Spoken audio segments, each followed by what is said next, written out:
So why am I so passionate about timeline therapy? Gee, I wonder. Whoa, yeah, why did it save my bacon? And why can it save so many other bacons? Yes, we get to that, so it does. And I've had many clients coming to me, mainly actually I have male clients, probably 80% of my clients are male, and when they hear my story, probably that's the reason they have very similar stories. And once we go into timeline therapy and we remove all the negative emotions, yeah, they can experience the same freedom as I have been able to experience. So I was born at a very young age. And that's amazing. I'm glad to hear.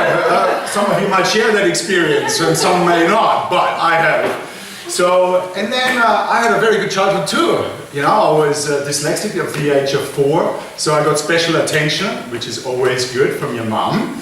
And yeah, besides that, I was as skinny as it comes. You could see, yeah, you probably wouldn't recognize me. I was always the last one picked at the football team, you know, last two standing, and I was one of those who could never reach and do anything right. And then at year 4, I was privileged to repeat that year because my German at that time was, yeah, probably non-existing, even at that age, or pretty bad.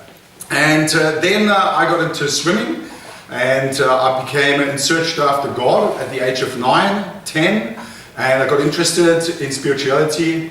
And that really sort of really gave me a bit of a boost, you know, me going alone to church, even no parents, no one else, to the youth group. And then I started, as I mentioned, to find my favorite hobby, swimming. And then at that time I swam or trained, I swam then state championships, and a little later in my teenage years swam national and international swimming competitions. I was at the age of 14 ranked as number 12 in my country. So that was, I felt pretty good working towards that. However, in the meantime, something a little different happened. So I met an Australian self-appointed missionary, pastor, evangelist, prophet, apostle, whatever you want to call him. And he started to indoctrinize me pretty much from the age of 11. And then that took me through a bit of a different journey, and probably all have a journey where we maybe have experiences which we you know, don't understand. And at that time I actually became a full member of a classical Pentecostal church at the age of 14. However, I was already at the age of 12, unfortunately also sexually abused for over 20 years. And hooray, I spent 26 years in a cult. My God, yes. Best 26 years of his life. Best 26 years, yes. And I can, yeah, I was preaching. We did amazing things. And even if we talked about today in the morning with Dev, I was at the age of 16. I laid hands on people and the cancer disappeared. Boom. People had cancer, went to the doctors. We prayed for them. And they went back to the doctors. Cancer disappeared. I was 16. I had a group bigger than this when I started my career as a Christian leader. And so at the age of 16, 17, I had groups from 5 growing to 40, 50. We split those groups, little churches, and that was all when I grew up in Bavaria. And do you know where Bavaria is? Bavaria, okay. You know that famous castle, the famous castle of Disneyland. Do you know that famous castle? Chi Bang Bang. Bang Bang. Come on, guys. You know that castle? Okay, 30 kilometers from there. That's where I grew up. Whoa. South from Munich, north from Innsbruck. So that's where I grew up. Mountains, skiing. I didn't see the ocean until I was 18. Yes, so yodeling, Schubladeln, and a lot of other things. Yes, I did. Blasmusik and all the rest of it. I can teach you all that a little later on. Yes. So yeah, I had a good childhood. It was great, fantastic. Some people think it's a dream place, dream country, and to some aspect. So this is where I grew up, and it was fantastic. However, unfortunately, then yeah, we had amazing experiences which I didn't understand. I thought all this was by the hand of God, and I'm not saying what is of the hand of God and what is not. And I'm not blaming also God for what has happened to me. At no time have I ever done it before NLP, or will I do this after NLP. So, but understanding 26 years in a cult does indoctrinize you, and it was a very right-wing extremist group, I would call it, and very authoritarian and conclusive, so that means we were very isolated. So if you're interested in cults, the ABC is going to very shortly actually have on You Can't Ask That. I don't know if you know that program? Can't Ask That. So I'll be on that program in June about cults. And I also, if you look in 2014, a documentary was made about my life by the ABC Four Corners. So you can look at that as well. And so now we're coming a little bit, this is what my story was and is. But then, yes, what changed my life? So there are certain triggers, and we learned strategies and other things. So while I was in the cult, I lived a double life. When being abused mentally, physically, emotionally, spiritually, I became an absolute emotional yo-yo. I was an effing... Oh, you can say it. Okay, I was, though I had the title of pastor, I was a fucking angry bastard. And the people I loved most, I hurt most. Because I was hurt. I didn't know how to cope with it. My family suffered immensely from and in the life of being in a cult. And it is something, you know, you hear stories and you read stories and you wish upon no one. And so, 26 years, what was the trigger for me that I would say no more? I tried, but I didn't have the tools many times before. But my nephew got abused and I heard about it. So I said, that's it, I'm going to the police. So I did. I've got probably, or if I believe the detective, I wrote 88 pages of a testimonial of my story, or my testimonial for the court and judge. And it is the longest in New South Wales. So usually all these reports are between 30 and 60 pages. So saying this, for me, that was the turnaround. But the turnaround did not allow me to turn my life around, because now what? You're out of a cult, everything is playing haywire, you don't even know how to get into life and socialize. I didn't even know how to talk to anybody who is not in the cult or a version of Christian faith. I couldn't relate to any of you. All I was a Bible basher, and all I knew was the Bible backwards and frontwards and upwards and downwards. That's all I knew.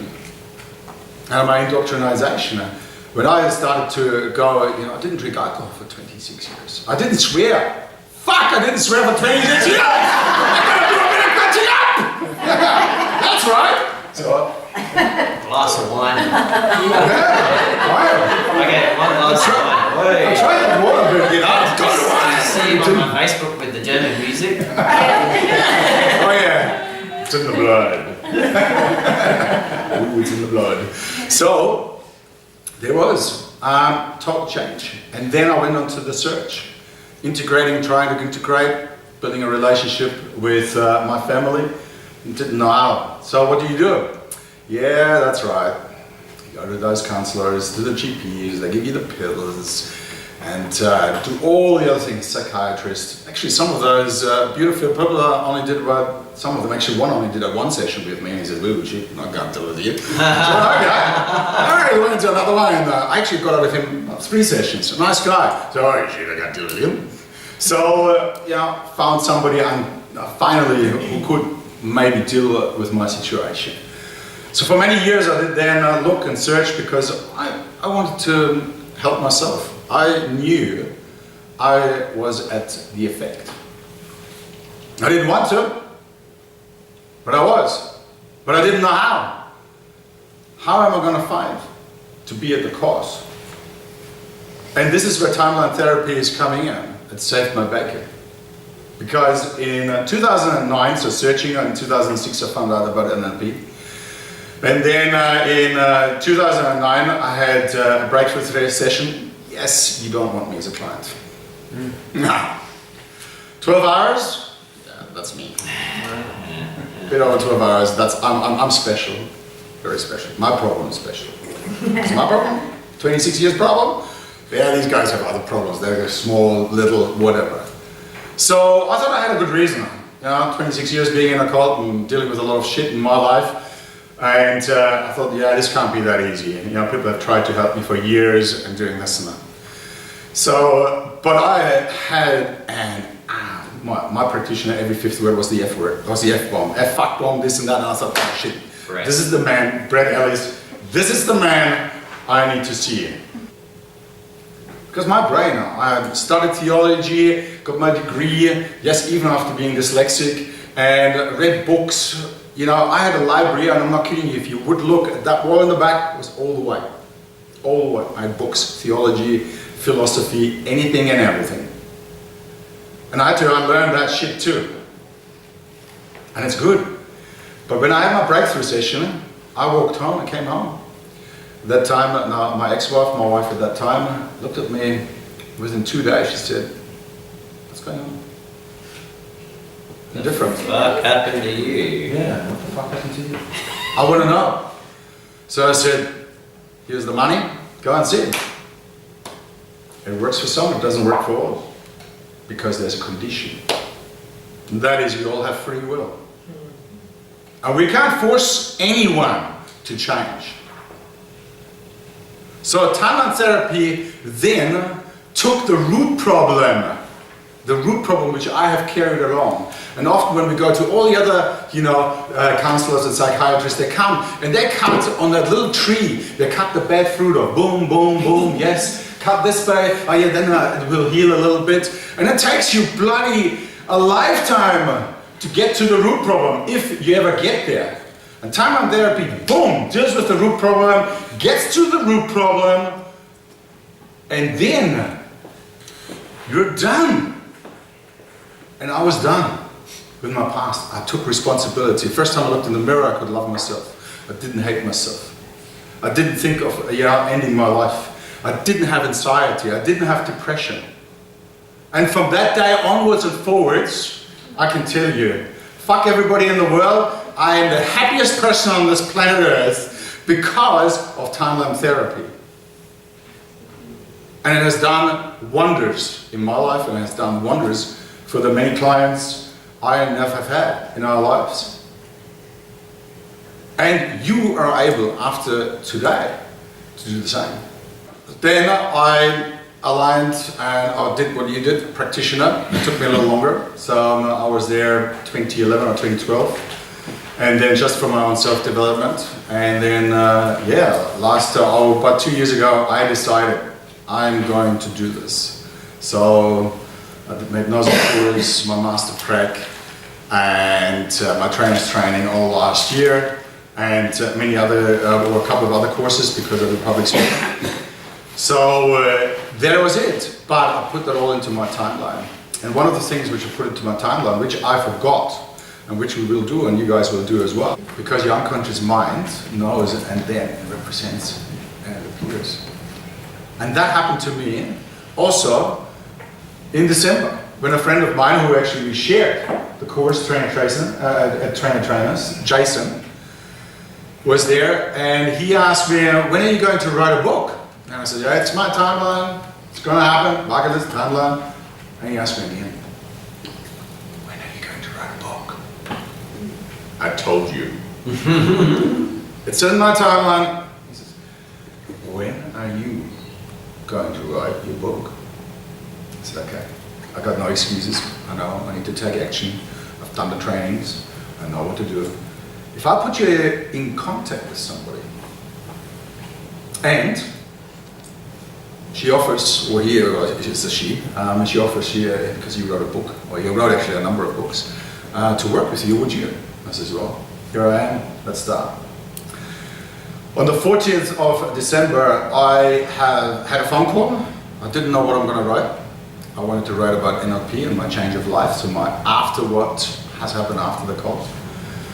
And I had a 1-hour conversation, got in touch. The lady says I normally don't take anybody on after the 1st of December because the book launch is in March, 3rd of March. So, are you disciplined? So, yeah, I'm disciplined. I'm German. What are you talking about? A stupid question. It's a stupid question. So I said, yeah. I said, yeah, we got 5 weeks. Write a book. Okay, and what? Oh, I don't know. So question here and question there, finding out of where my heart is. So then, on the 15th of December, I put pen to paper. I sat down, actually on the 14th of December, and put into my timeline. I want to write 20 chapters. I want to write anywhere between 40 and 50,000 words. And a few other things what needed to be finished. The 21st of January I had to finish because the 22nd was the birthday of my partner, the 50th, and she would have killed me if I wouldn't have finished it. So there we go. And I put it in my timeline of what and how it will happen.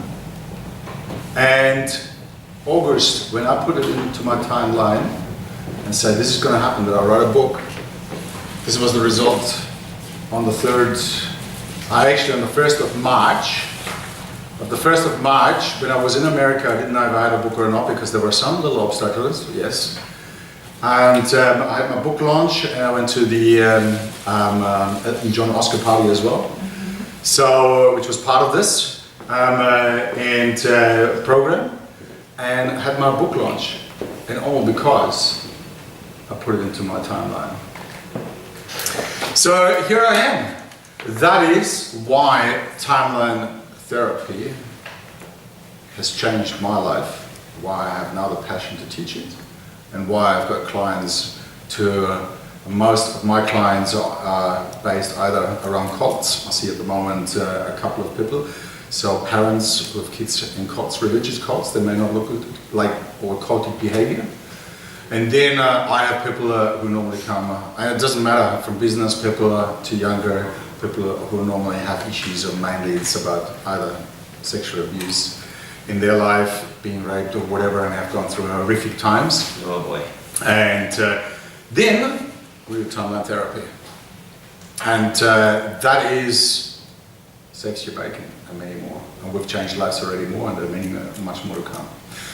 That's it, let's go into it. Timeline therapy. Are you ready? How ready are you?